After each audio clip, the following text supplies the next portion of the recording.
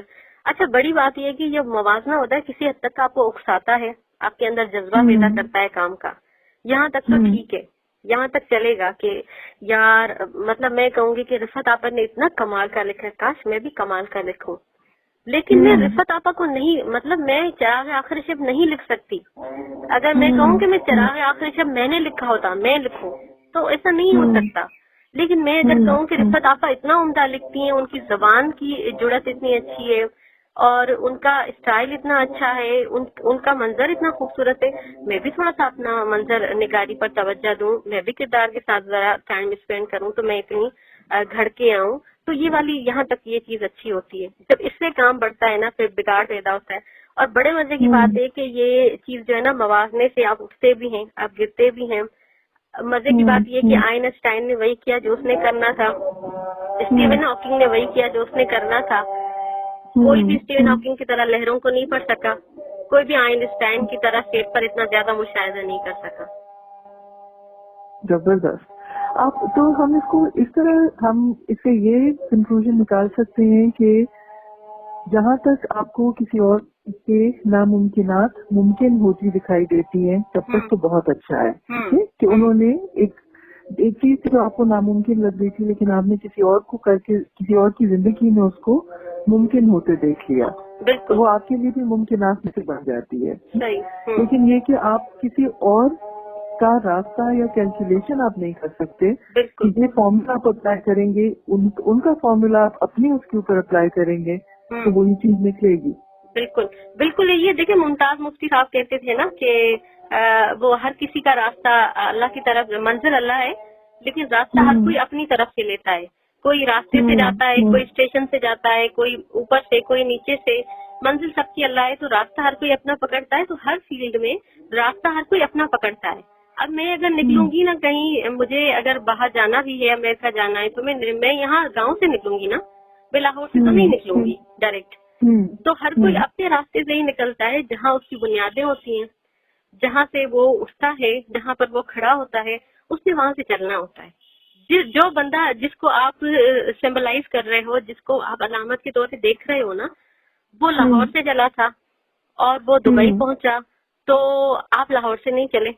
آپ جہاں پر کھڑے ہیں آپ دیکھیں آپ کہاں پر کھڑے ہیں، اور آپ جہاں سے سفر شروع کر رہے ہیں اس کا دورانیہ کتنا ہے، اس میں مشقتیں کتنی ہیں، اس کے راستے میں آگے پتھر ہیں نہیں ہیں، گاڑی آپ کون سی استعمال کر رہے ہیں. آپ اپنا تعین خود کریں، آپ کا تعین الگ ہے.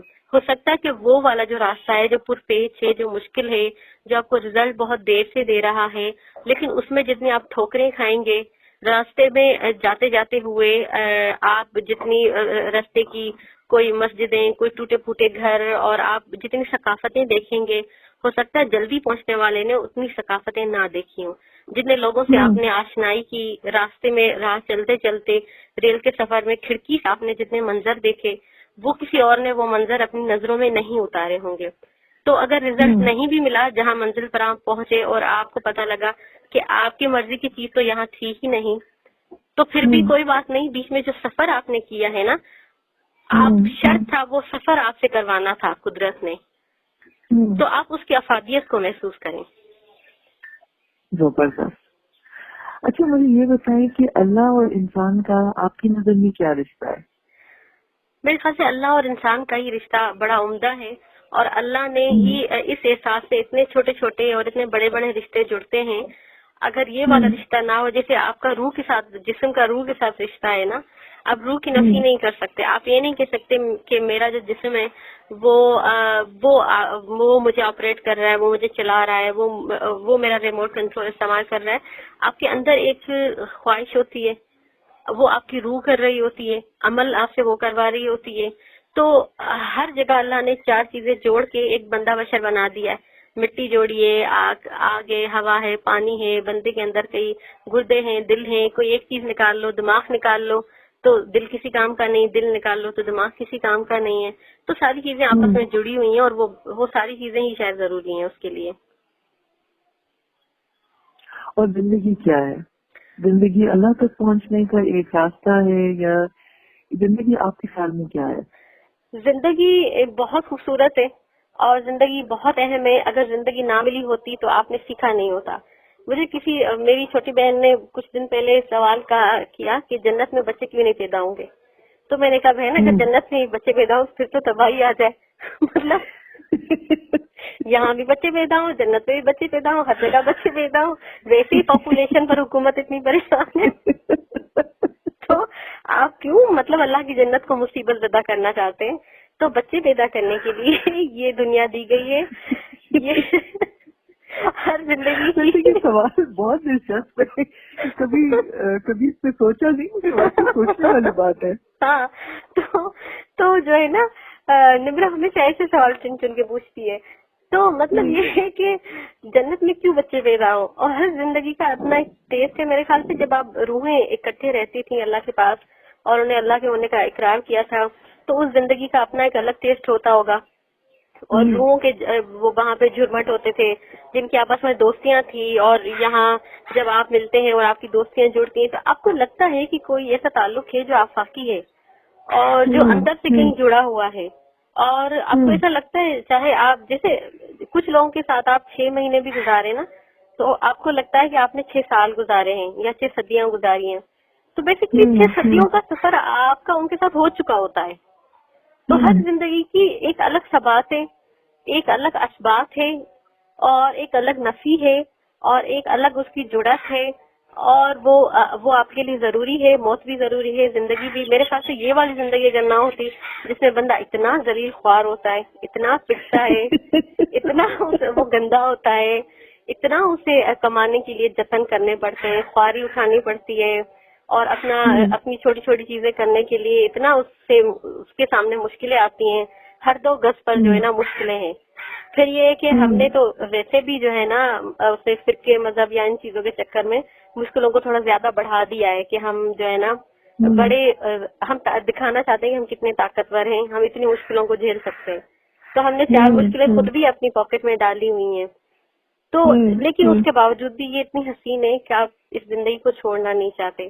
کسی نے بڑی خوبصورت بات کی تھی کہ انسان جب تک زندہ رہتا ہے تب تک زندہ رہنا چاہتا ہے، اور اس کے باوجود بھی آپ کہیں ادھر ادھر اس کے موجود ہوتے ہیں. یہ اتنی ظالم زندگی ہے کہ مرنے کے بعد بھی آپ کو چھوڑتی نہیں. آپ کا ابا آپ کو رو رہا ہوتا ہے، آپ کی اماں آپ کو رو رہی ہوتی ہے کہ ہائے اللہ مر گیا، میں تو نہیں اسے بھول پاتی.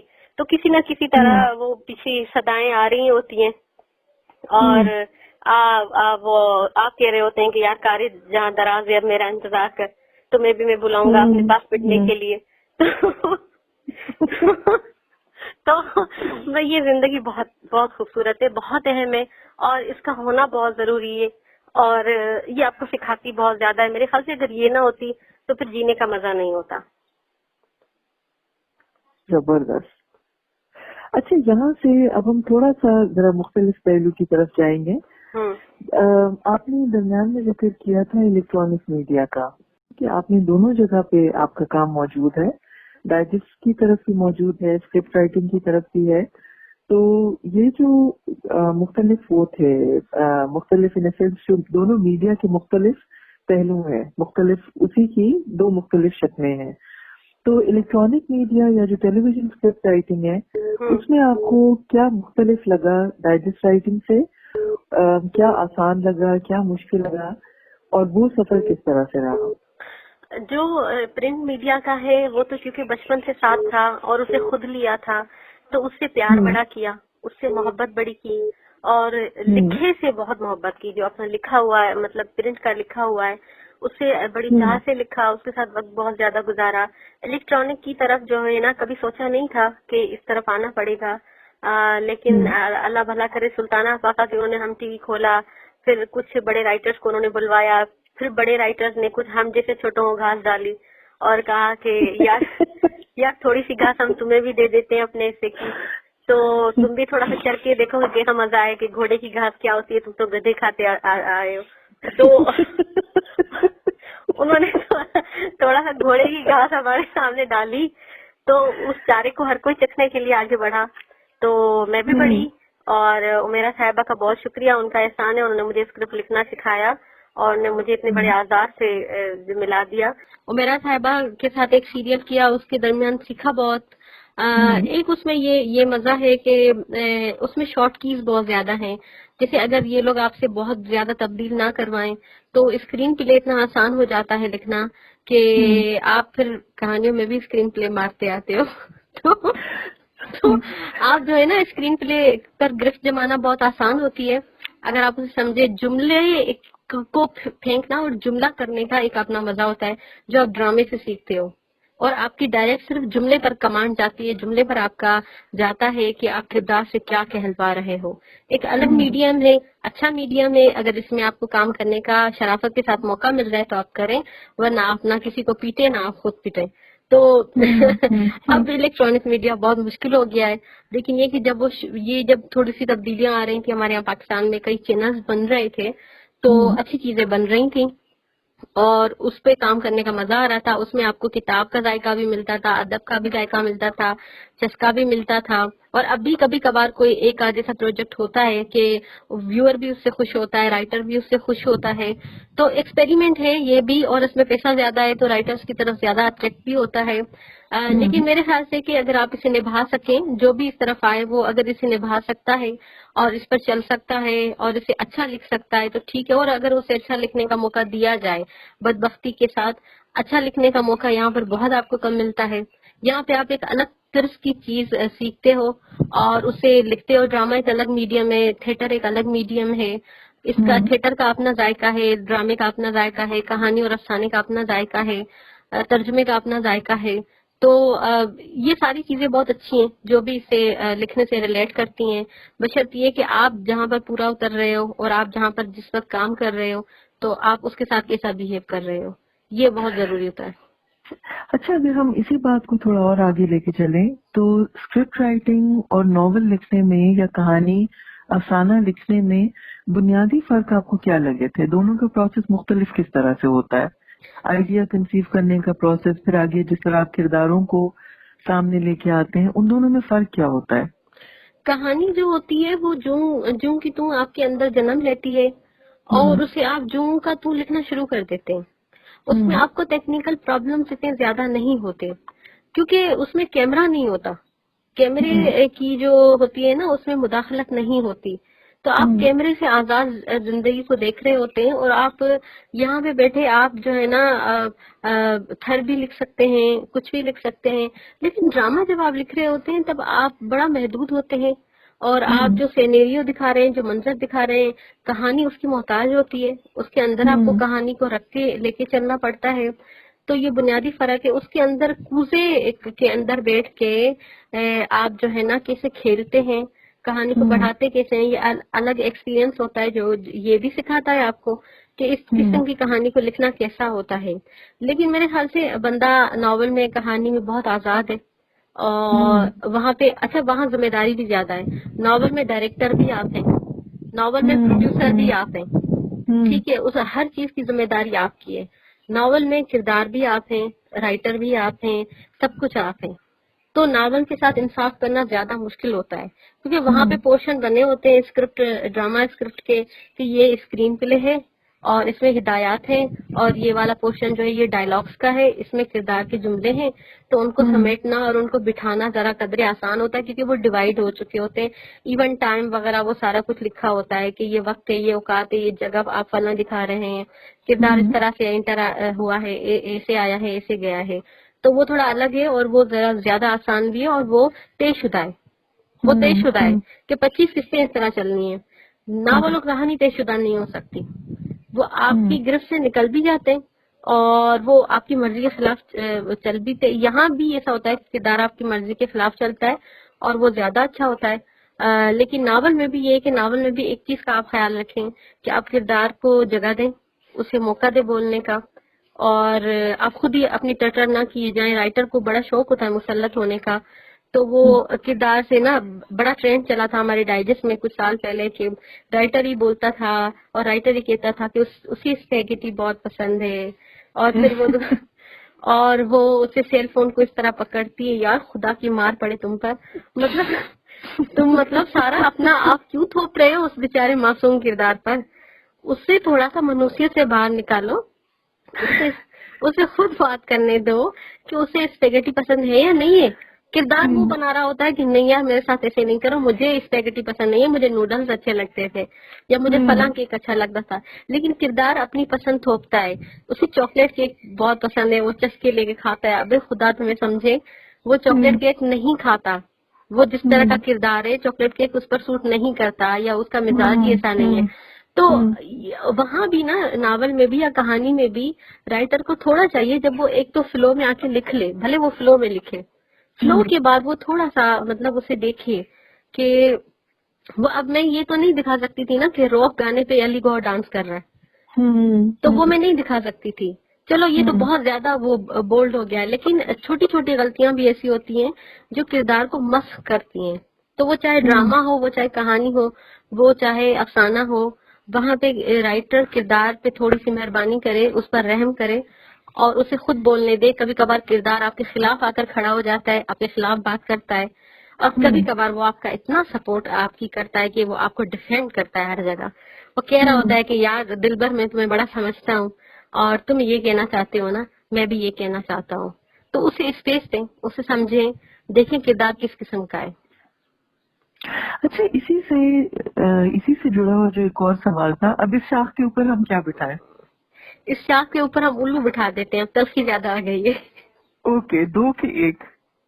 ایک کافی ہے، الو ایک بھی کافی ہے، بڑا بہادر ہوتا ہے، آنکھیں ایسے دکھاتا ہے کہ تو الو کا تلخی کے ساتھ کیا تعلق ہے؟ یہ تھوڑا بڑا پریکٹیکل ہوتا ہے میرے خیال سے، بندوں کو بڑا گھور کے دیکھتا ہے، ان کے لچھن دیکھ رہا ہوتا ہے، ہاں، روب تو ہوتا ہے الو میں، بالکل۔ بہت روب ہوتا ہے، چلے پھر اس کے اوپر ہم الو بٹھا لیتے ہیں۔ بالکل اور صحیح ہے۔ اس میں میرے ایکچولی ذہن میں 2 سوالات آ رہے تھے۔ ایک تو یہ تھا کہ اگر ہم دیکھیں جیسے پچھلے یہ 10-12 سال بلکہ اس سے بھی کچھ زیادہ عرصے میں جو ڈائجسٹ رائٹرز ہماری الیکٹرانک میڈیا میں گئی ہیں، تو ایک جو فرق آ جاتا ہے، ایک تو آڈینس کا فرق آ جاتا ہے۔ جیسے فار انسٹنس جو ناول پہلے صرف ڈائجسٹ میں چھپتا تھا، وہ ایک خاص جو ڈائجسٹ پڑھنے والے تھے وہ ان کی آڈینس تھی، ٹھیک ہے۔ اب جب ہم دیکھتے ہیں کہ وہی چیز جب ایک اسکرپٹ کی فارم میں یا ایک ڈرامے کی شکل میں جب وہ ٹی وی پر آ رہی ہوتی ہے، تو جو لوگ جیسے ان دا سینس کہ جنہوں نے کبھی ڈائجسٹ کو ہاتھ بھی نہیں لگایا، وہ بھی ان کرداروں کے ساتھ ملاقات کر رہے ہوتے ہیں، اس کہانی کے ساتھ ریلیٹ کر رہے ہوتے ہیں۔ تو ایک تو میرے ذہن میں یہ تھا کہ لکھتے وقت لکھاری کے ذہن میں یہ آڈینس کا فرق ہوتا ہے، جیسے جب آپ ناول لکھتی ہیں یا جب آپ اسکرپٹ لکھتی ہیں، تو یہ جو آڈینس کا فرق ہوتا ہے یہ کتنا رول پلے کرتا ہے لکھنے کے پروسیس کے اوپر؟ لکھاری کے اوپر پروڈکشنز کا اتنا بڑا جوتا ہوتا ہے، استغفار میں معافی چاہتی ہوں، وہ اس کے نیچے بیچارہ اتنا دبا ہوا ہوتا ہے، وہ اتنا بھاری ہوتا ہے کہ آپ کچھ اور تو آپ کو سوچنے ہی نہیں دیتا وہ، ٹھیک ہے، اتنا اس کا پریشر ہوتا ہے پروڈکشنز کا، ان چیزوں کا کہ یہ نہیں کرو، یہ کرو، یہ نہیں کرو، پروڈکشن ہی سوچ رہے ہوتے ہیں کہ ویور کون سا ہوگا، کیسا ہوگا، یہ سارا کچھ پروڈکشن طے کرتا ہے کہ اس طرح کا ویور دیکھے گا اور ہمیں ریٹنگ آئے گی، تو یہ والی بات پر تو وہ رائٹر کو آنے ہی نہیں دیتے، لیکن میرے خیال سے رائٹر لاشعوری طور پر ضرور سوچتا ہے کہ میری کہانی جس نے پڑھی ہوگی نا تو اس کو ایسے دیکھے گا اور وہ اس کو ایسے دیکھے گا. کبھی رائٹر کو یہ بھی ڈر ہوتا ہے کہ یار میری کہانی تو بڑی اچھی تھی, ڈرامہ اگر اچھا نہ بنا تو میرا جو فین ہے وہ بہت اس سے روئے گا اور اس سے بہت تکلیف ہوگی. تو اندر ہی اندر یہ سارے جذبے ہوتے ہیں رائٹر کے اندر, لیکن اتنے سسکے ہوتے ہیں, اتنے دبے ہوتے ہیں میرے خیال سے, کہ جو بھی رائٹر میڈیا کو جاتا ہے نا ان حالات میں, تو آدھی خودکشی تو وہ کر رہا ہوتا ہے صرف پیسے کے بیس پہ. اسے پتہ ہوتا ہے کہ ایک ڈنڈا سر پہ لٹک رہا ہوگا اور ریٹنگ کا اور ان چیزوں کا اور مطلب پروڈکشن کے پیچھے چلنا ہے, اور جو وہ ہم سے اگر انہوں نے ہم سے جو ہے نا کردار کو ایسے لکھوایا تو ایسے لکھیں گے, اگر اس نے کہا کہ ایسے تو بحالت مجبوری ایسے لکھنا پڑے گا. تو رائٹر باؤنڈ بہت زیادہ ہوتا ہے الیکٹرانک میڈیا کے ساتھ. اب تو بہت زیادہ ہے, جیسے پہلے شروع کے سالوں میں جب 2005, 6, 7, 8, 10 تک اچھا ڈرامہ بنا ہے اور رائٹر نے اپنی مرضی سے لکھا ہے, اور ان ڈراموں میں ٹیسٹ بھی آتا ہے, رائٹر کی ذات کا بھی آتا ہے, اس کی گھڑت کا بھی آتا ہے. اب تو ایک جیسی کہانیاں ہر جگہ ہیں. اب آپ کو یہ بڑا کم لگتا ہے کہ اچھا یہ فلاں رائٹر کا ڈرامہ ہے, اچھا یہ فلاں کی کہانی ہے, اچھا یہ فلاں نے لکھا ہے. اب تو ہر کہانی دوسری کہانی سے مل رہی ہوتی ہے, ہر کردار دوسرے کردار سے میچ کھا رہا ہوتا ہے, اور آپ کو یہ اور ایک ڈرامہ دیکھ کے آپ سمجھ جاتے ہو کہ اگلے ڈرامے کی کہانی کیا ہوگی, اور آپ کو یہ پتہ لگ جاتا ہے کہ آگے کیا ہونے والا ہے, کہ یہ اس کو پسند کر رہا ہے, یہ ہو رہا ہے, یہ مطلب اب تھوڑا ڈرامے کا سسٹم جو ہے نا انہوں نے تھوڑا سا تیز بھی کر دیا ہے, اور اب دھماکے زیادہ آ گئے ہیں, بینگ بینگ بینگ بہت زیادہ تیز انہوں نے کر دیا ہے چیزوں کو. تو رائٹر بہت گڑبڑایا ہوا ہے ان دنوں, جو بھی میڈیا کے ساتھ کام کر رہا ہے وہ ذہنی طور پر بہت اپسیٹ ہے. اگر وہ کریٹو رائٹر ہے, اگر وہ نیا رائٹر ہے, وہ تو بس پھر پھول ہی رہا ہوگا کہ میرا نام آ جائے گا. جو نیا رائٹر ہے, جس نے ڈائجسٹ میں کم وقت بتایا ہے, جس نے ادب کے ساتھ کم وقت بتایا ہے, تو اسے صرف اس چیز کی خوشی ہے اور وہ انہی کے اشارے پہ چل رہا ہے. اور ابھی زائد رائٹر ان کے پاس وہ ہے جو ڈائریکٹ میڈیا سے آیا ہے اور جو ان کے کانٹینٹ سے پیدا ہوا ہے, جو 8 رائٹرز کے ون لائنر سے تھوڑا تھوڑا لے کر اٹھا ہے. ان کو بہت برا لگے گا ویسے تو, مطلب کوئی بات نہیں, ہم ایڈٹ کر لیں گے. نہیں, ہم کیوں ایڈٹ کریں, سچی بات ہے. ہم نہیں, ٹھیک ہے, پھر ہم نہیں ایڈٹ کریں گے. تو مطلب یہ ہے کہ رائٹر بہت باؤنڈ ہے, وہ اتنا زیادہ الیکٹرانک میڈیا میں نہیں کھل کے لکھ رہا, اس لیے وہ اپنے کئی جذبے اس کے ساتھ دبا دیتا ہے. البتہ یہ کہ وہ یہ سوچتا ضرور ہے, آڈینس کا وہ اس کے اندر ایک لاشعور میں ہوتا ہے کہ وہ دیکھ رہا ہوتا ہے کہ میرا فین بھی دیکھے گا مجھے اور نیا ویور بھی مجھے دیکھے گا. لیکن پتہ نیا ویور پھر اسے جو نا نام سے نہیں دیکھتا, وہ نیا ویور پتہ ہے کیا دیکھتا ہے, بشرا انصاری کا ڈرامہ ہے, معین اختر کا ڈرامہ ہے, احسن خان کا ڈرامہ ہے, نوشین خان بہت اچھی لگ رہی تھی. نیا ویور تو رائٹر کا نام بہت کم دیکھتا ہے. رائٹر تو کہیں بہت جا کے بعد میں آتا ہے. یہ رائٹر کی خوش فہمی ہوتی ہے کہ وہ پھول رہا ہوتا ہے اپنے جو ہے نا اپنے ہمسروں میں, وہ پھول رہا ہوتا ہے اپنے فرینڈس کے درمیان, وہ بڑا امپورٹنٹ ہے. لیکن وہ ویسے امپورٹنٹ نہیں ہے. پروڈکشن کا نام آتا ہے سب سے, اچھا بگ بینگ کا ڈرامہ آ رہا ہے, اچھا سیونتھ اسکائی کا آ رہا ہے, اچھا پروڈیوسر یہ ہے, اچھا ڈائریکٹر یہ ہے, اور پھر مطلب اس کے اداکار آتے ہیں. یہ بھی جو ہے نا مخصوص فیلڈ کے لوگ محسوس کرتے ہیں کہ پروڈکشن یہ تھی. جو عام سادہ دیکھنے والا ہے وہ صرف دیکھتا ہے کہ وہ اداکار کو بہت زیادہ فالو کرتا ہے. ہم خود بھی ذہنی طور پہ, جیسے مجھے کوئی کہہ رہا تھا کہ اچھا فلاں ڈرامہ آیا فلاں رائٹر کا, تو لیکن کسی نے کہا ثانیہ سعید کا ہے, تو میں نے کہا اچھا پھر جس کا بھی لکھا ہو میں دیکھوں گی.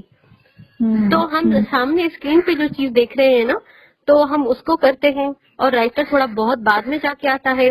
البتہ کہانی کا یہ ہوتا ہے کہ کہانی میں زیادہ رائٹر کو کریڈٹ جاتا ہے کہ اچھا سایہ رضا کی کہانی ہے, اچھا پھر تو میں ضرور پڑھوں گی. تو یہ رائٹر نے جتنا بھی نام کمایا ہے نا, وہ نام اس نے رسالوں سے کمایا ہے. پیسہ جتنا کمایا ہے وہ الیکٹرانک میڈیا سے کمایا ہے. ناول لکھتے ہیں یا جب آپ افسانہ لکھتے ہیں تو ایک تو آپ کے پاس بالکل آزادی ہوتی ہے. آپ اس کے 10 بہن بھائی دکھا دیں, آپ اس کو برازیل میں بٹھا دیں, آپ اس کو دنیا میں کہیں سے کوئی تجربہ کرتے ہوئے دکھا دیں, ان سینس اس کے اندر پروڈکشن کاسٹ کا تو کوئی ایشو نہیں ہوتا. لیکن اور کردار صرف جو آپ کے کردار ان سینس آپ کا تخیل اور پھر پڑھنے والے کا تخیل, ٹھیک ہے, ان دونوں کے کمبینیشن سے وہ کردار اس ریڈر کے یا اس پڑھنے والے کے ذہن میں بن رہا ہوتا ہے.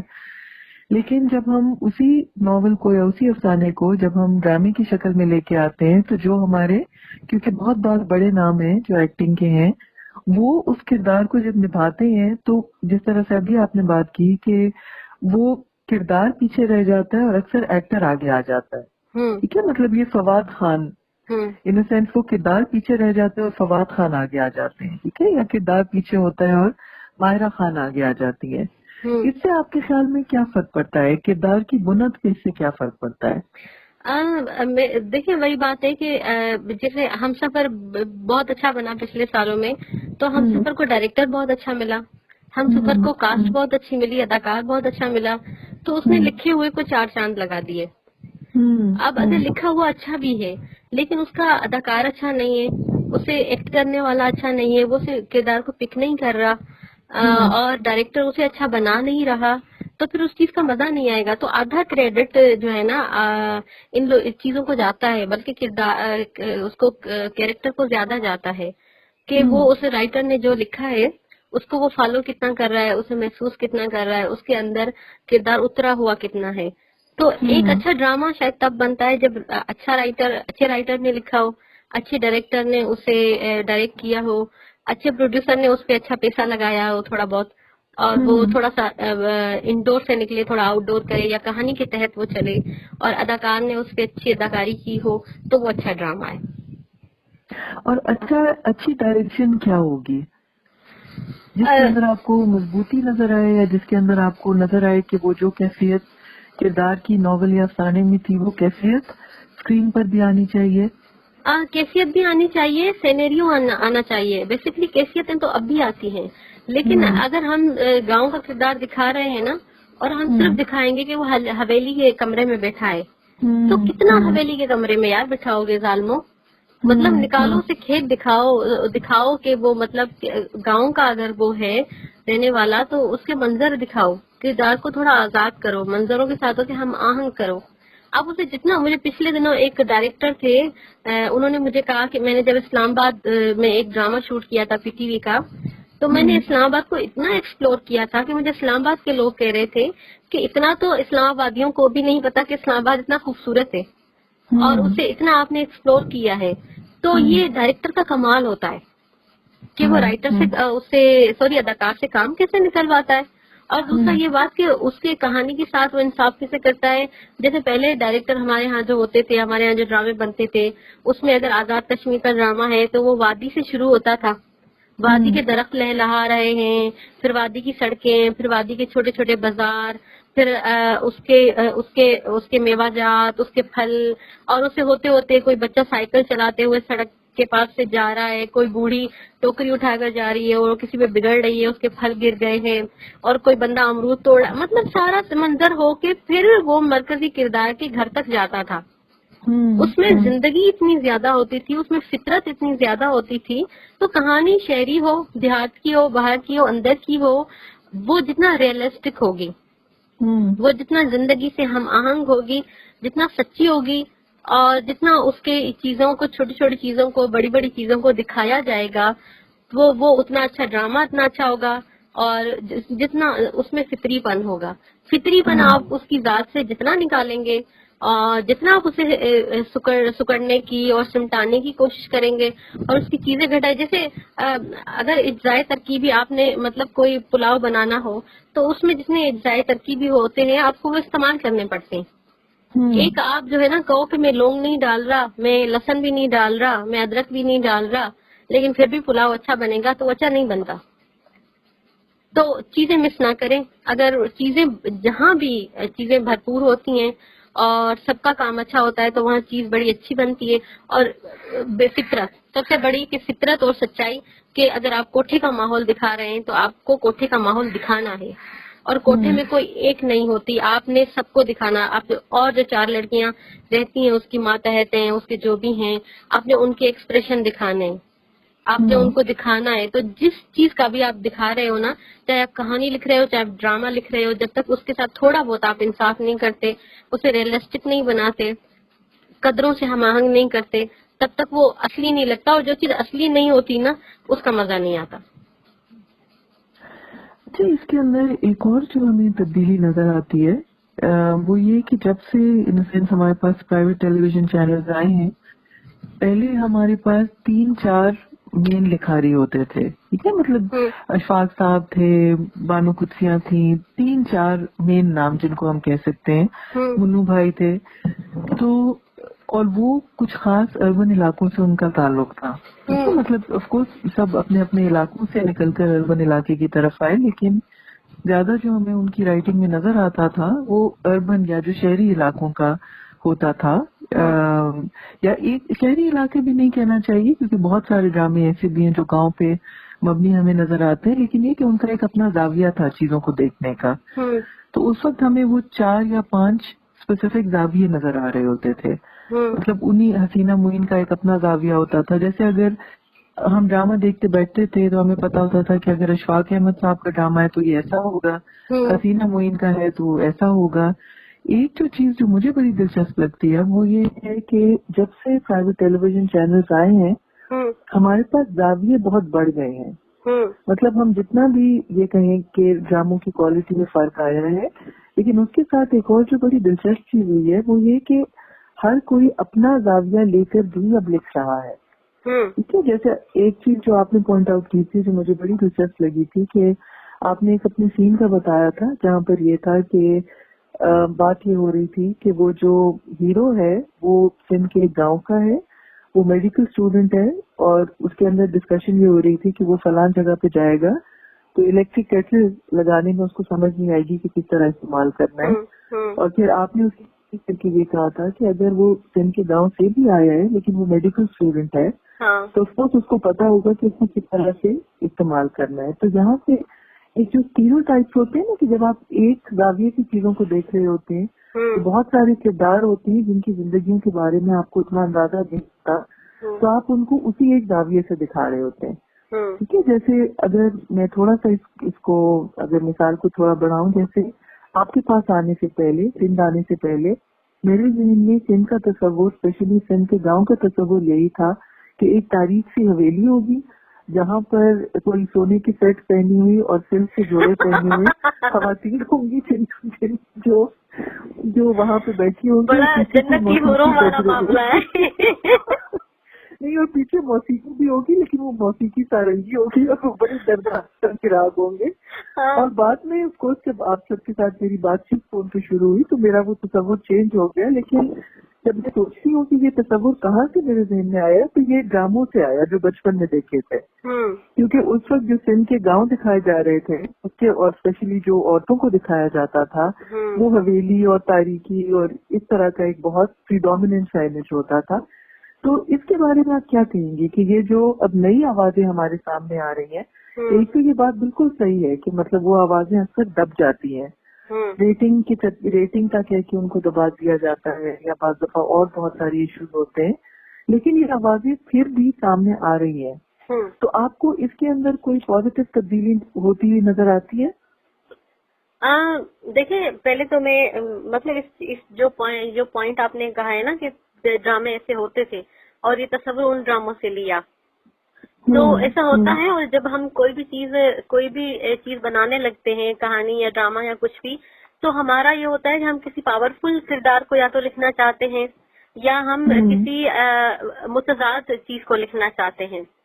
تو پھر ان کی نا توجہ ہوتی تھی کہ جو بڑے بڑے کیریکٹر ہیں، حویلیاں ہیں، ان کی کہانیاں، وہاں پر زیادتیاں زیادہ ہوتی ہیں، وہاں پہ دلچسپیاں بھی زیادہ ہیں، زیادہ سونا ہے، زیادہ زیورات ہیں، کپڑے ہیں، خوبصورتیاں ہیں، جگمگ ہے.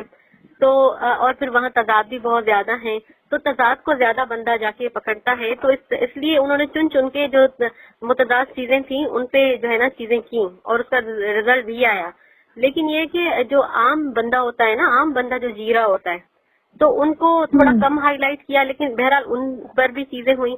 تو اس لیے جس ثقافت کو آپ جس طرح پینٹ کر کے دکھاتے ہیں نا، اس کا اگر ایک مخصوص اعراب دکھائیں گے تو پھر اگلا دیکھنے والا اس ساری ثقافت کو اسی نظر سے دیکھے گا. تو یہ ایک فن کا ہوتا ہے کہ جب بھی ہم فن سے کوئی چیز اٹھاتے ہیں تو کوئی بہت بڑی ڈارک یا متضاد چیز اٹھاتے ہیں، لیکن اگر ہم اس میں سے باقی عام اور سادہ چیزوں کا بھی حسن اکٹھا کریں تو آئی تھنک ان کا بھی ایک حسن ہو سکتا ہے. لیکن کیونکہ ہم جہد بنا رہے ہوتے ہیں، ہم کوئی نئی چیز ڈال رہے ہوتے ہیں اور ہم اس میں جو ہے نا جذبات کا بڑا گہرا ہوتا ہے، تو جذبات ہمیشہ اس چیز کو جاتے ہیں جہاں پر متضاد چیزیں زیادہ ہو، جہاں پر بھاری چیزیں زیادہ ہوں. تو اس لیے ہم ہمیشہ شدت کو جا کے پکڑتے ہیں. تو اس لیے جو ہے نا یہ چیزیں زیادہ دکھائی گئی. جیسے ہمارے سندھی چینلز نے ہمارے گنڈوں کو اور سندھی دھاڑیلوں کو اتنا زیادہ دکھایا کہ وہ جو گنڈے ہیں اور وہ جو بدماش ہیں. اب باہر جو کوئی بھی سندھی چینلز دیکھتا ہے وہ کہتا ہے کہ اچھا آپ کے یہاں تو بندوقیں ہوتی ہوں گی اور رات کو جو ہے نا گاؤں کی گلیوں میں لوگ مارتے ہوں گے اور سندھی تو اغوا کرتے ہوں گے, یہ کرتے ہوں گے اور کاروکاری کے ہی کیسز ہوتے ہوں گے. نہیں, کاروکاری کا کیس کوئی سندھ کے کوئی اکا دکا کوئی ایک دو علاقے کا تھا, پرانا تھا, تہذیبی تھا, ہر جگہ وہ چیز نہیں ہے. تو جس چیز کو آپ جس چیز کا بناتے ہیں نا, جیسے پاکستان کو کچھ باہر کے ملکوں میں بڑا انتہا پسند سمجھا جاتا ہے, تو جو چیزیں پوائنٹ آؤٹ ہوئی ہیں انہی نظریات سے نا ہم جا کے پکڑتے ہیں چیزوں کو. تو یہ تو فکری ہوتا ہے. اور سوال ویسے کیا تھا؟ سوال بالکل وہی تھا جس کا آپ نے جواب ابھی دیا ہے نا. اچھا, اسی میں تھوڑا سا اور اس کے اندر ایڈ کروں گی کہ مجھے جیسے جب آپ کی گھر میں آ کے رہی تھی تو مجھے بہت سکون اور بہت خوشی وہاں پہ محسوس ہوئی تھی. اور جب میں اس کا موازنہ کرتی ہوں, بہت آزادی, بہت سکون اور بہت خوشی, یہ تینوں چیزیں مجھے بہت نظر آئی تھی. تو اور ان سینس ایسے یہ ٹھیک ہے, آپ نے جس طرح سے پہلے اسکولنگ کی بھی بات کی کہ گھر سے نکلنے کا کیونکہ پردے کا تصور ہے تو اس وجہ سے تھوڑی ریسٹرکشن ہوتی ہیں, لیکن جو آپ کے پاس وقت کی قید ہے, پیٹ کی قید نہیں ہے لیکن وقت کی قید ہے, اور جو آپ کے پاس وقت کی آزادی ہے اور جو تخیل اس کے تھرو جس طرح سے پنپتا ہے وہ بہت بڑی نعمت ہے. تو میرے کہنے کا مقصد یہ تھا کہ میرے ذہن میں بھی جو وہ ایک اسٹیریوٹائپ تھا نا کہ ڈپریشن ہوگا, تاریکی ہوگی, کوس آپ کے ساتھ جب فون سے بات ہوتی تھی اور یہ ہماری کوئی ایک آدھ دفعہ بات نہیں ہوئی تھی, ہماری خیر سے 2-3 سال بات ہوتی رہی. بالکل آپ کے ساتھ بھی, گھر میں اور سب کے ساتھ بھی, تو وہ تصور چینج ہونا شروع ہو گیا. لیکن جب میں آئی ہوں آپ کے گھر تو سکون, خوشی اور آزادی جو مجھے وہاں پہ محسوس ہوئی تھی وہ مجھے ڈراموں میں اس کی ٹرانسلیشن ہونی چاہیے جو کہ ابھی تک مجھے ہوتی نظر نہیں آئی. اصل میں وہ جو سکون اور وہ جو خوشی تھی نا, ایک تو یہ تھا کہ ہمارے کچھ کردار جو ہوتے ہیں نا, جو بھی آپ دیکھیں تصوف کے ساتھ جتنے بھی کردار جڑے ہوتے ہیں, کچھ پنجابی کلچر کے کردار بھی جو تصوف کے ساتھ جڑے ہوئے ہیں, تو وہاں پہ بڑا رکھ رکھاؤ اور لوگوں سے بڑا پیار ہوتا ہے. تو وہ جو انسانیت کے ساتھ پیار ہے نا, اور وہ جو عزت دینا اور وہ جو محبت کرنا اور احساس رکھنا اور محسوس کرنا, تو ہمارے اس میں شاید اس لیے ہے کہ ایک تو ہر طبقے کا کہ بندے کا آنا جانا ہوتا تھا. تو آپ مانوس بہت ہوتے تھے ہر طبقے سے, چاہے آپ کے پاس فیسلٹیز کم ہو, چاہے آپ جس طرح بھی مطلب اسے کر رہے ہوں, لیکن اس کے اندر بندوں کی بڑی گنجائش ہوتی تھی, لوگوں کی محبت بہت زیادہ ہوتی تھی اور آپ کا دل جو ہے نا ویلکم کرتا تھا. اور یہ ابھی بھی ہمارے پنجاب کے, سرائکی بیلٹ کے اور سندھ کے اور جو گاؤں گوٹ ہیں, جو دیہات ہیں, ان میں یہ مہمان نوازی کا جذبہ اور اس میں جو ہے نا بندے کو اپنی جگہ اپنے درمیان بٹھانے کا جو ہے وہ بہت زیادہ ہے. اور اس سے یہ نہیں ہوتا کہ ڈسٹربنس ہوگی, کوئی بندہ گیسٹ آ کے بیٹھ گیا ہے ڈسٹربنس ہوگی. خیر آپ کی تو بات اور تھی, وہ ہم سارے نفسیاتی طور پہ جڑے ہوئے تھے, لیکن کوئی بھی اگر بندہ آتا ہے تو وہ یہ والا احساس ضرور لے کر اپنے ساتھ جاتا ہے, کیونکہ وہ جو لوگوں کے ساتھ جو آپ کی ہوتی ہے نا جڑت, ان کے دکھ سننا, ان کی باتیں سننا, ان کو وقت دینا اور ان کے لیے سوچنا, اپنے وقت میں سے ان کے لیے وقت نکالنا, یہ آپ کو بڑا فیاض, بڑا سخی اور بڑا آسان کر دیتا ہے یہ جذبہ. تو یہ والا جذبہ تھوڑا سا ہے, مطلب بڑوں سے ہو کر یہ جذبہ آ رہا ہے, تو اس جذبے نے آپ کو تھوڑا سا سکون اور آسانی دی ہوئی ہے. اچھا, محبت کیا ہوگی؟ آپ نے جو مجھ سے مشکل سوالات پوچھے تھے وہ میرے سامنے لسٹ میں لکھے ہوئے ہیں, اور اب میں وہ سارے مشکل سوالات آپ سے پوچھنے لگی ہوں. کسی نے کیا خوب کہا تھا کہ محبت سب کچھ ہے. محبت کیا ہے؟ محبت سب کچھ ہے. سب کچھ ہے, واہ, سب کچھ ہے. محبت بہت کچھ بھی ہے, محبت سب کچھ بھی ہے. اور محبت کو اگر آپ زندگی سے نکال دینا, محبت وہ ہے جو آپ کو شدتوں میں آسان کرتی ہے, جو آپ کے تعلقات کو کبھی کسی چیز کے ساتھ توڑتی نہیں ہے, جو شدت میں بھی آپ کو جینے کا حوصلہ دیتی ہے, اور وہ آپ سے سفر کرواتی, وہ آپ سے بڑے بڑے کام کروا دیتی ہے. اور وہ آپ کو کبھی, میری ایک دوست ہوتی تھی جو پارٹی میں ہوتی تھی کسی, تو وہ جب اجلاس میں یا کہیں اس جگہ پہ ہوتی تھی تو مجھے خدشہ ہوتا تھا کہ اسے کوئی نقصان نہ ہو, بدمزگی ہونے والی ہوگی یہ, تو میں اسے میسج کرتی تھی کہ یار یہاں سے نکل آؤ. تو کہتی میں کیسے نکل آؤں, مطلب وہ بات چیت ہو رہی ہے, تو میں اسے کسی باتھ روم کا بہانہ کر کے نکل آؤ. تو وہ باتھ روم کا بہانہ کر کے نکل آتی تھی. اب میں جو پریشان ہوتی تھی وہ کیا جذبہ تھا، محبت کا تھا. اور وہ جو باتھ روم کا بہانہ کر کے نکل آتی تھی وہ محبت تھی کہ وہ میری بات مانتی تھی.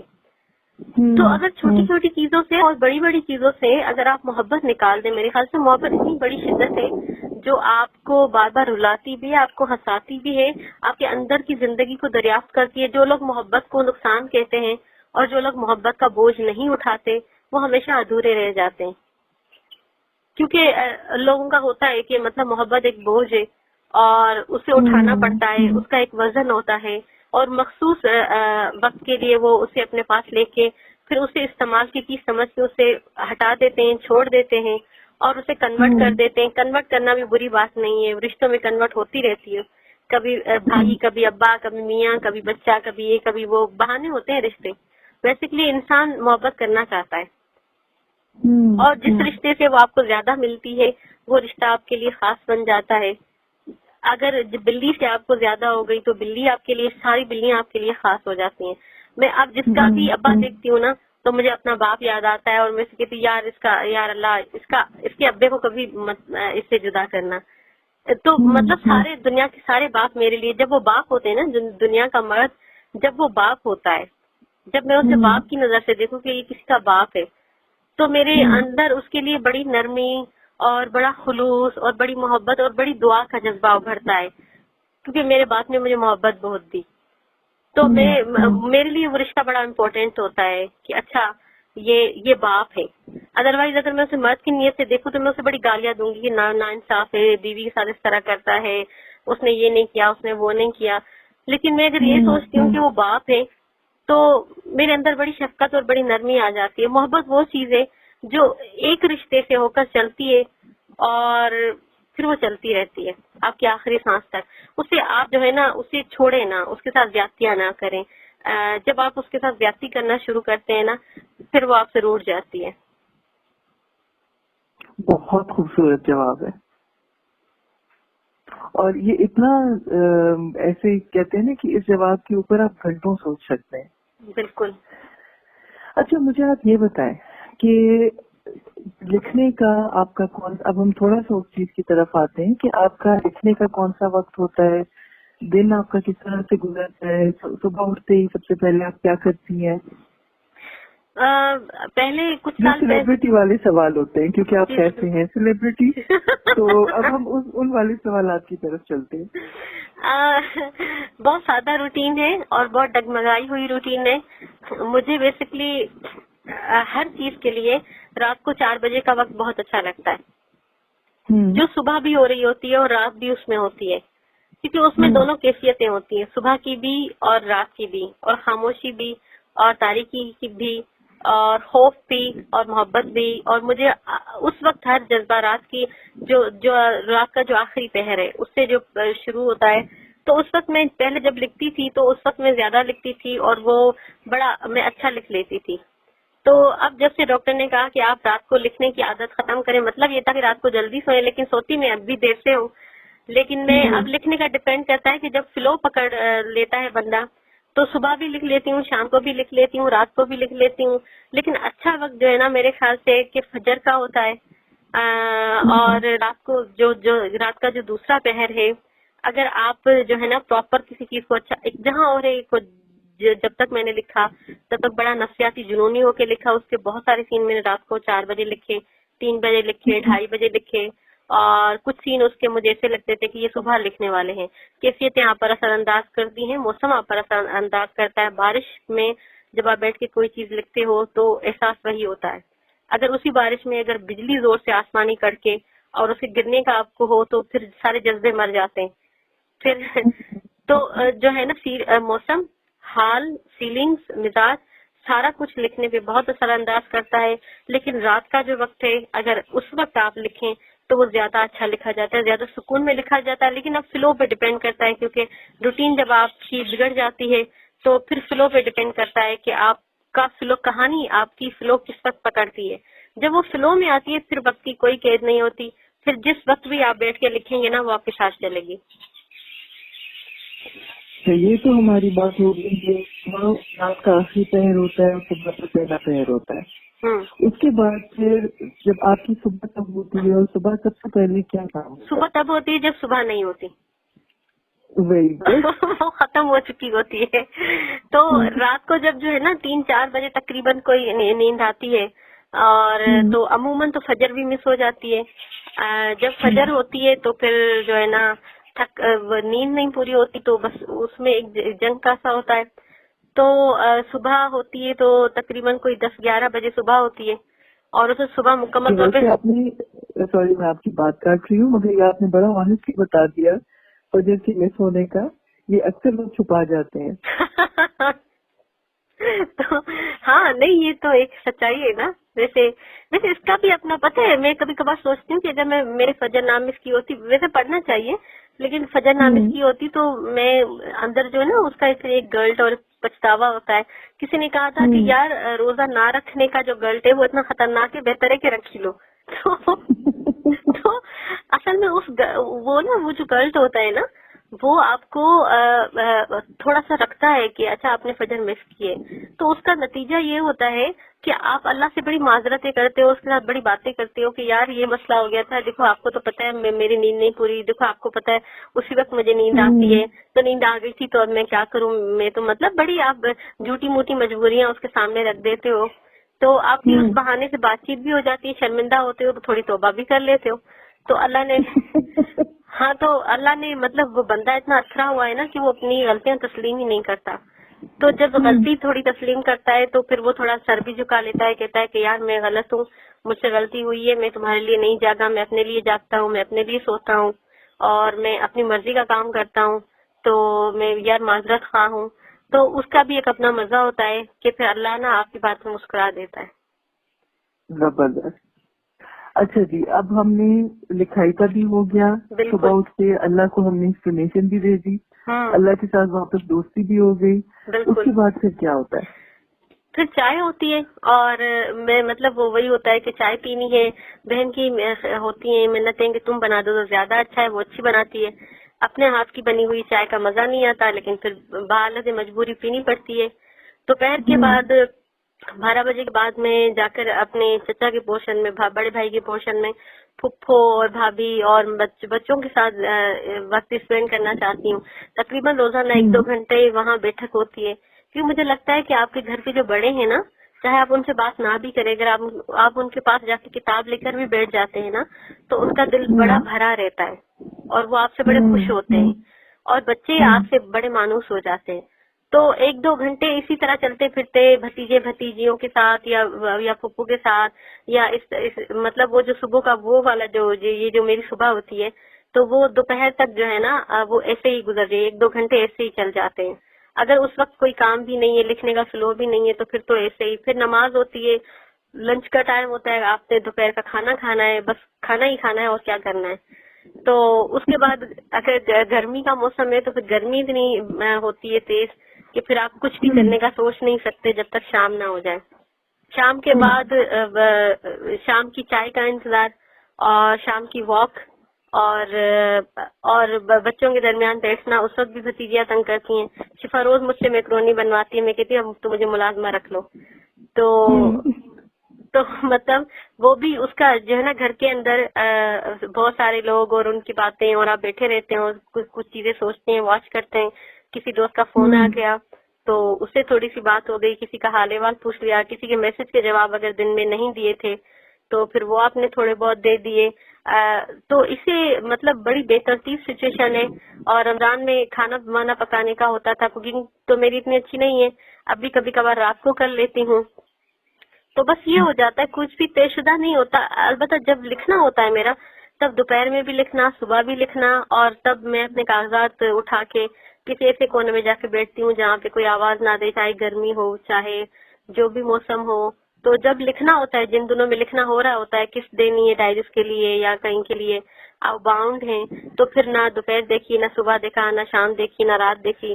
پھر آپ چلے گئے اپنا کام کرنے کے لیے. اگر کام نہیں ہے تو پھر وہ ایسے ہی آدھا دن تو ایسے ہی گھر والوں کے درمیان گزر جاتا ہے، اور باقی رات اپنی ہوتی ہے. رات کو موسیقی سننا، واک کرنا، تھوڑا سا لکھ لینا، تھوڑا سا کسی کی بات سن لینا، وہی مطلب بڑی غیر طے شدہ روٹین ہے، لیکن بس ایسے ہی چل رہی ہے. بہت اچھی روٹین ہے، اور غیر طے شدہ روٹین ہی سب سے اچھی ہوتی ہے. ہاں ویسے اچھا یہ مجھے یہ آزادی بتائیں، ہے. بالکل بہت آزادی ہے اور یہ بہت بڑی نعمت ہوتی ہے. اچھا مجھے یہ بتائیں کہ موسیقی آپ کو کون سی پسند ہے؟ مجھے کسی اور نے کہا تھا کہ آپ کو راگ درباری زیادہ اچھا لگتا ہے، تو مجھے ویسے راگوں کا اتنا زیادہ پتہ نہیں ہے، لیکن وہ موسیقی جو توجہ کھینچ لے، جو مجھے پرانے وہ جو سنگیت، گیت، ردھم اور رقص اور اس طرح کی چیزیں بہت اچھی لگتی ہیں، جو ہمارے پرانے مطلب فوک اور غزل، تو یہ سننے میں بہت مزہ آتا ہے. پرانے گانے، پرانے گیت، پرانی غزلیں میں ابھی وہی سنتی ہوں رات کو تقریباً 2:30 بجے واک کرتے ہوئے، 2-2:30 بجے کے بعد، 12 بجے کے بعد جب سب سو جائیں، چھت ہو اور میری خاموشی ہو، اس وقت مراقبہ بھی ہوتا ہے، اس وقت اللہ سے باتیں بھی ہوتی ہیں. گانا سنتے ہوئے اللہ سے بات، پھر آپ گانا سن رہے ہو، پھر آپ کبھی مراقبے میں چلے جاتے ہو، تو وہ وقت بڑا خوبصورت ہوتا ہے، دل نشین ہوتا ہے، آپ کی مرضی کا ہوتا ہے. اس میں آپ ہی آپ ہوتے ہو اور آپ جو کرنا چاہتے ہو اس وقت میں وہ آپ کرتے ہو. موسیقی بیسیکلی ساری اچھی ہے، لیکن جو دل کو چھوئے اور جو جس وقت موڈ اور مزاج کا ہوتا ہے کہ جس وقت آپ کا دل. لیکن یہ میں نے نوٹ کیا ہے کہ ٹین ایج میں آپ بڑے دکھ بھرے گانے بھی سن لیتے ہو، کیونکہ اس وقت آپ بات سمجھتے ہو لیکن محسوس نہیں کرتے. لیکن جب آپ تھوڑے بڑے ہوتے ہو اور زندگی کو بہت قریب سے دیکھتے ہو اور دکھوں کو آپ نے بہت محسوس کیا ہوتا ہے، تو پھر آپ میں جو ہے نا سکت بڑی کم ہو جاتی ہے. اس وقت جب بھی آپ دکھ بھرا گانا سنتے ہو نا تو آپ پہ طاری بہت زیادہ ہو جاتا ہے وہ گانا، تو تب زیادہ چیزیں طاری ہوتی ہیں. جب آپ کو شعور آ جائے تب چیزوں کی حقیقتیں زیادہ کھلنے لگتی ہیں. موسیقی بہت بڑا اہم حصہ ہے، وہ آپ کو رنگین رکھتا ہے. اچھا، اور اللہ سے کیا باتیں ہوتی ہیں؟ بہت ساری باتیں ہوتی ہیں. نارمل قسم کی باتیں زیادہ ہوتی ہیں کہ یار میں نے یہ کیا، میں نے وہ کر لیا، میری یہ غلطیاں ہیں اور میں اس کو یاد کر رہی ہوں، میں اس کو یاد کر رہی ہوں. آپ کی شکایتیں بھی ہوتی ہیں کبھی کبھار. اب تو میں نے اسے بلانا بھی چھوڑ دیا ہے، اب تو میں نے اسے کہنا بھی چھوڑ دیا ہے کہ تم آؤ میرے پاس، لیکن اب وہ مجھے فون پہ ٹائم نہیں دیتی. میں نے بھی اسے ٹائم لینا چھوڑ دیا ہے. ٹھیک ہے، مرضی ہے آپ کی بندی ہے. تو مطلب اس طرح کی. اور کبھی مصالحہ بچھا کے میرا نماز پڑھنے کا دل نہیں کر رہا، آپ سے باتیں کرنے کا دل کر رہا ہے، تو پھر میں مصالحہ چھوڑ کے اور پھر کرسی پہ بیٹھ جاتی ہوں اور پھر میں کہتی ہوں کہ آپ نے موسیٰ کے ساتھ یہ کیا، آپ نے فلاں کے ساتھ یہ کیا، اور آپ نے یہ کیوں کیا، آپ نے یہ کیوں نہیں کیا. اس وقت نا آپ اتنے بڑے آزاد ہوتے ہیں کہ کوئی ملا آپ کے سامنے کھڑا نہیں ہوتا، کوئی جوتا اٹھا کے نہیں کھڑا ہوتا، آپ اتنے آزاد ہوتے ہیں. اور پھر مجھے لگتا ہے کہ ابو کے جو ہے نا ٹرانسفر کے بعد میرا اللہ کے ساتھ زیادہ تعلق ہوا ہے، کیونکہ اب ابو کو مجھے ملانے کا نا ذریعہ اللہ ہوتا ہے.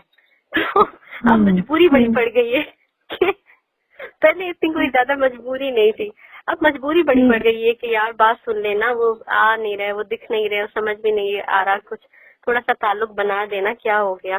تو ان کی نظر میں جو مطلب پھر اچھا اللہ بھی اتنا ماشاءاللہ ہوشیار ہے کہ اللہ کو بھی پتا ہے کہ آپ نا اسی بندے کی شکل میں چیزیں سننا پسند کریں گے. بھلے کہنا اللہ چاہتا ہو، خواب میں آپ کو ابا دکھا دے گا. اب ابے نے کہہ دیا اب مر گئے، ابے نے کہا کہ یہ کام کرنا ہے تو اب کرنا پڑ گیا، یا ابے نے کہا کہ یار سدھرا ایسے نہیں کرو، اس طرح ایسا ہوتا ہے، تو پھر آپ کو مجبوری پڑ گئی. تو اللہ آپ کے رشتوں میں آپ کو بڑا بلیک میل کرتا ہے. تو پھر جب آپ جج کر لیتے ہو نا کہ اللہ بلیک میلنگ کر رہا تھا، تب آپ اسے کہتے ہو کہ یار آپ تو آپ ہیں، میں بھی میں ہوں، آخر تمہارا ہی بندہ ہوں، تھوڑا بہت تو میں بھی تمہیں جان گیا ہوں. تو یہ تعلق بہت اچھا ہے. اور آپ اللہ سے تو ہر طرح کی بات کر لیتے ہو. آپ کے اندر نا خصوصاً بڑی ذرافت ہوتی ہے اور بڑا جو ہے نا آپ کھل جاتے ہو جب آپ اس کے ساتھ دوستی کرتے ہو نا. تو اچھا اس کے باوجود بھی وہ کچھ لوگ کہتے ہیں نا کہ اللہ کے ہوتے ہوئے آپ کو کسی اور کی ضرورت نہیں پڑتی. یہ نقطہ بہت اچھا ہے، اللہ کو خوش کرنے کے لیے تو بہت اچھا ہے. ٹھیک ہے، اگر آپ نے اللہ کو خوش کرنا ہو کہ یار آپ کے علاوہ تو کوئی اور ضروری نہیں ہے. لیکن میں بڑا اس جملے سے تضاد رکھتی ہوں. اس نے جو رشتے بنائے ہیں نا، اس میں محبتیں اس نے اتنی گندی ہوئی ہیں کہ آپ شکایت کرنے پہ مجبور ہو جاتے ہو، یا آپ مطلب اسے اللہ کو کہنے پہ مجبور ہو جاتے ہو کہ یار مجھے یہ ہو گیا، یا میں اس کے ساتھ نکل گیا، یا میں اس کے ساتھ ہو لیا. لیکن اور اس نے رشتوں کا وزن اتنا زیادہ زبردست کر دیا ہے کہ چاہے جو چیز جس وقت نہ بھی رہو، سندھیا نہیں ہے اب میری زندگی میں لیکن وہ ہے. لیکن اس کی محبت اتنی ہے کہ وہ اب تک میرے ساتھ ہے. ابا نہیں ہے لیکن اس کی محبت اتنی ہے وہ اب تک میرے ساتھ ہے. تو آپ سامنے نہیں ہوتی لیکن آپ اس کے باوجود بھی میرے ساتھ ہوتی ہیں. تو یہ بڑا تضاد ہے. اس کے باوجود بھی اللہ سننا چاہتا ہے کہ بندہ مجھے ہی چاہے. بھائی کیوں؟ مطلب تم نے پھر اتنا زیادہ پھیلا دیا ہے بندے کو, تم نے اتنا زیادہ کنیکٹ کیا ہے, ظاہر سے کنیکٹ کیا ہے, اور ہونا چاہیے نا. ایک روح دوسری روح سے شناسا ہوتی ہے. کچھ ایسی باتیں ہوتی ہیں جو آپ اللہ کو نہیں کہہ سکتے, آپ بندے کو کہہ سکتے ہیں. آپ اپنے محبوب سے کر سکتے ہیں, آپ اپنے ابے سے کر سکتے ہیں. اس کے اندر بھی اللہ کی محبت ہوتی ہے. اللہ کے بنائے ہوئے سارے رشتے ہوتے ہیں, ان کا ایک اپنا حسن ہوتا ہے. وہ جو ایک یہ فریب ہے نا جو بندہ خود کو ڈاچ دیتا ہے کہ نہیں میرے پاس تو اللہ ہے تو کچھ بھی نہیں ہے. دیکھو ایسا ہے, اللہ تمہارے پاس ہے تبھی سب کچھ ہے. اللہ تمہارے پاس ہے اسی لیے تمہارے پاس رشتے ہیں, محبتیں ہیں, لوگ ہیں.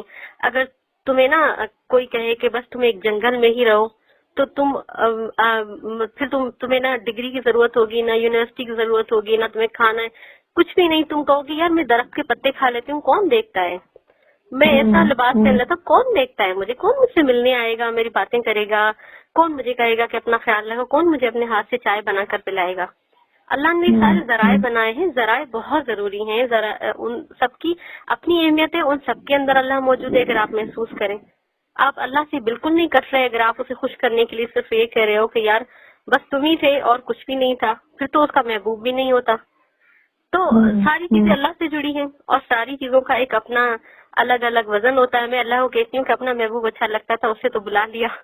بندوں کے ساتھ کیسا سلوک کرتے ہو کہ بڑی ہجر ان کے درمیان ڈال دیتے ہو.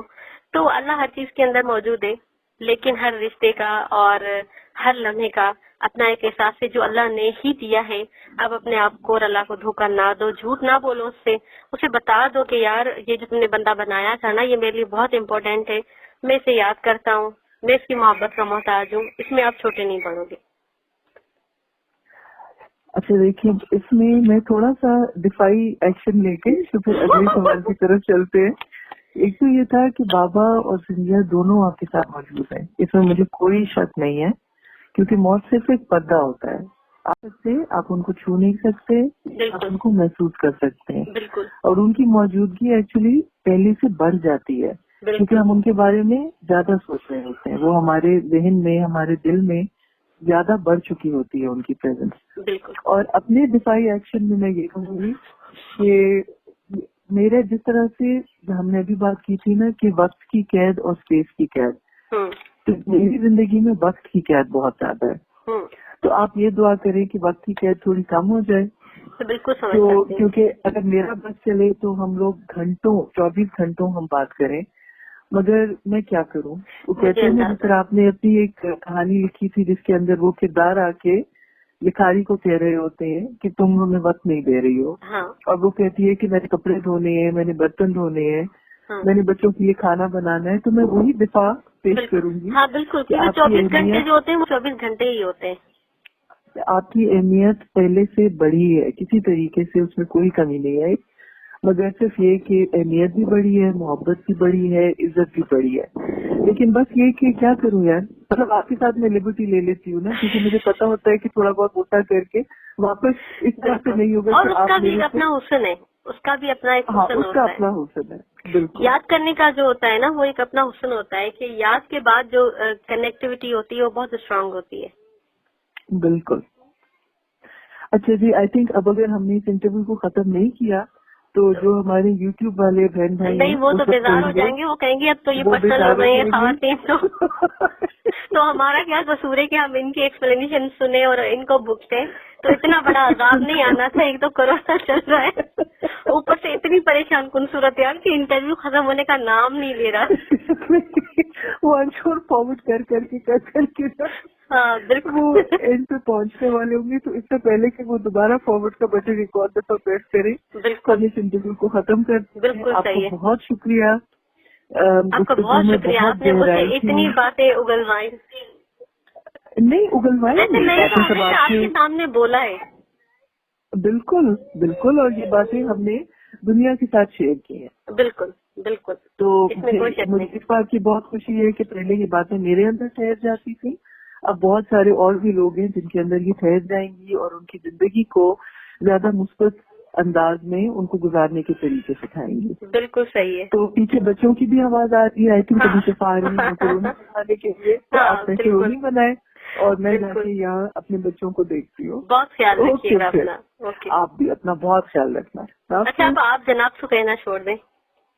نہیں وہ ابھی تو عزت دینی ہے نا, ریکارڈنگ ختم ہو جائے گی. اوکے ٹھیک ہے. اوکے خدا حافظ. خدا حافظ.